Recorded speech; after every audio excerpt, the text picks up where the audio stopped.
Up first, Team Canada White taking on our neighbors to the south, Team USA. Just 3 minutes in, and a costly cough-up front gives Scott Reedy a shot. He'd follow it up with a rebound winner to put the Americans up 1-0. 2 minutes later, Canada would even things up. Evan Bouchard's shot from the blue line is tipped by Owen Tippett. Say that 3 times fast. Both teams on the board early. Don't lock me up for treason, but wow, how about this play? Jacob Tortora, with eyes in the back of his head, he finds Grant Mismash, who snipes the top corner, yanks out in front once again. They'd add to the lead when Joey Cassetti makes a nice play to set up a 2-on-none. Looks to pass, but the puck winds up in the net anyway. 3-1 for Obama's boys. Nominee for worst goal of the tournament coming up. Tortora with a shot. It's stopped. Josh Norris gets hauled down, and Mishmash is there to put it away. 4-1 with the first period winding down. Canada would notch one more before the frame was done, and they'd strike first in the second as well. Hayden Oster sends one in, and Gabe Velarde buries it to bring the Great White North within 1. 5 minutes later, and right off the face-off, a seemingly harmless shot from Max Gilden gets redirected by Randy Hernandez and beats Ian Scott 5-3 U.S. They'd extend the lead before the middle frame was done too. Some patience on the power play pays off. Norris gets it and snipes it with some screening assistance from Mishmash. Americans up 6-3 heading to the third. Canada needed half the period to start the comeback. Bouchard feeds Louis-Philippe Cote for the un-timer to make it 6-4.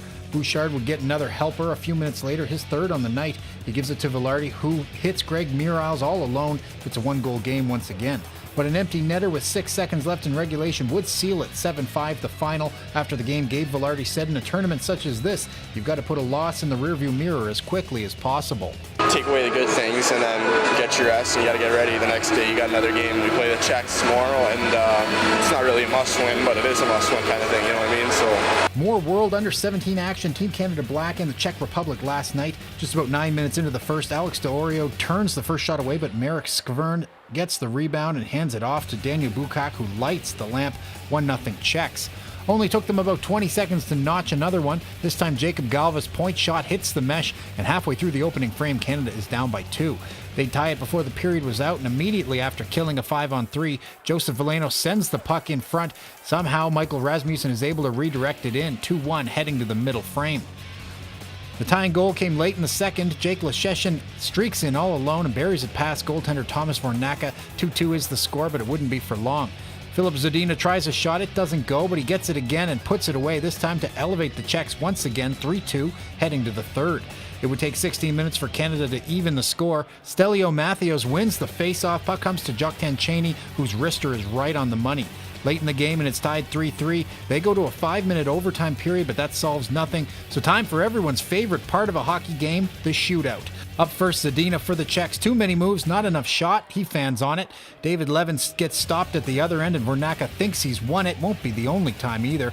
The Czechs then send in Martin Nekas, who has the right idea. Lots of speed. He roofs it. That's one for the Czechs. Joseph Veleno sees plenty of net, but sends his shot just a little wide. Czech Republic with a chance to end it, but Martin Kott is stopped by Oreo. That's when Arnend Durando puts the team on his back and fakes Vornaka out of his goalie pads, tied up. They'd get an immediate rematch, though, and Vornaka gets bragging rights this time. Big celebration once again. Ostap Safin takes a good shot, but Oreo gets a shoulder on it. Levin on his second attempt, but he can't fake out the celebration machine. Nekas again looking to score his second, but Oreo shuts the Dorio. Jake Lesh-Ishin looking to play hero, goes 5-hole and scores. All up to Zadina now, but the left pad of Oreo says no way. Team Canada Black able to come from behind and win in the shootout. After the game, Joseph Veleno said that getting the win was vital to their tournament life. When, we lost our exhibition game at the beginning and lost to the other Canadian team. And, I feel, it gave us a boost of confidence going into the next game against the United States. So I think it was an important win.